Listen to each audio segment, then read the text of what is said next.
গর্ভবতী মায়ের যখন অ্যামনিওটিক ফ্লুইড নিয়ে ফিটাস বা ভ্রূণের জেনেটিক ডিজিজ টেস্ট করা হয় সেটাকে অ্যামনিওসিন্থেসিস বলে। প্রেগনেন্সিকে আটকানোর জন্য প্রধানত দু ধরনের মেথড হয়, ন্যাচারাল মেথড, এটা আবার তিন ধরনের হয়। একটা পদ্ধতি হলো পিরিয়ডিক অ্যাবস্টিনেন্স। পিরিয়ডিক অ্যাবস্টিনেন্সের ক্ষেত্রে মাসিক শেষ হওয়ার 10 থেকে 17 দিন পর্যন্ত কোনো সম্পর্ক করা যাবে না। উইথড্রল প্রসেস, এক্ষেত্রে ইজাকুলেশনের সময় মেল পার্ট ফিমেল পার্টকে আলাদা করে দিতে হবে।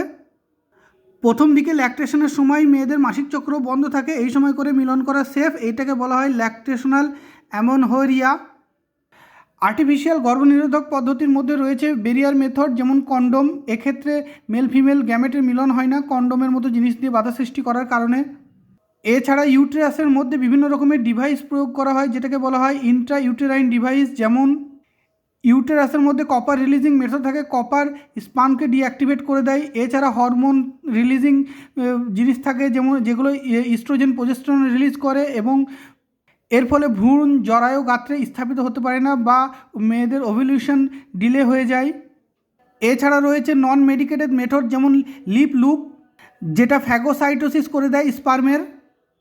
এছাড়া ওরাল পিল রয়েছে, যেগুলো ইস্ট্রোজেন এবং প্রজেস্টেরন এবং একইভাবে কাজ করে।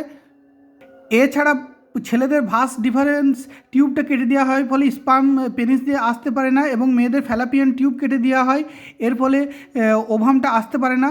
ছেলেদের ক্ষেত্রে বলা হয় ভ্যাসাক্টমি, মেয়েদের ক্ষেত্রে বলা হয় টিবোক্টমি। যৌনতা রিলেটেড অনেকগুলি অসুখ আছে, যেগুলিকে বলা হয় এসটিডি, সেক্সুয়ালি ট্রান্সমিটেড ডিজিজ। এগুলো ট্রিটমেন্ট না করলে পিআইডি বা পেলভিক ইনফ্লামেটরি ডিজিজ হতে পারে, অ্যাবর্শন হতে পারে, একটপিক প্রেগনেন্সি হতে পারে, মানে যেখানে ভ্রূণটা স্থাপিত হওয়া দরকার সেখানে না হয়ে অন্য জায়গায় হয়ে যেতে পারে, ভ্যাজাইনার দিকে। এছাড়া স্টিল বার্থ হতে পারে। কিছু কিছু এসটিডি আছে যেগুলো ভালো হয় না, যেমন HIV, herpes, hepatitis B. STD অনেক প্রকারের আছে, gonorrhoea, genital herpes, syphilis, HIV, genital warts, chlamydiasis, trichomoniasis, hepatitis B. যাদের গর্ভধারণের সমস্যা দেখা যায় তাদের ক্ষেত্রে অ্যাসিস্টেড রিপ্রোডাক্টিভ টেকনিক ইউজ করা হয়। এটি দুটি প্রধান ভাগে বিভক্ত। ইনভাইট্রোর আন্ডারে রয়েছে জাইগোট ইন্ট্রাফ্যালাপিয়ান ট্রান্সফার। এক্ষেত্রে 8 ব্লাস্টোমিয়ার যুক্ত জাইগোটকে ফ্যালাপিয়ান টিউবে ট্রান্সফার করা হয়, আইইউটি। ইন্ট্রাইউটেরাইন ট্রান্সফার, এক্ষেত্রে 8 ব্লাস্টোমিয়ারের বেশি হলে জাইগোটকে ইউটেরাসে ট্রান্সফার করা হয়। এছাড়া ইন্ট্রাসাইটোপ্লাজমিক স্পার্ম ইঞ্জেকশনের ক্ষেত্রে ওভামের মধ্যে স্পার্ম ইনজেক্ট করে দেওয়া হয়।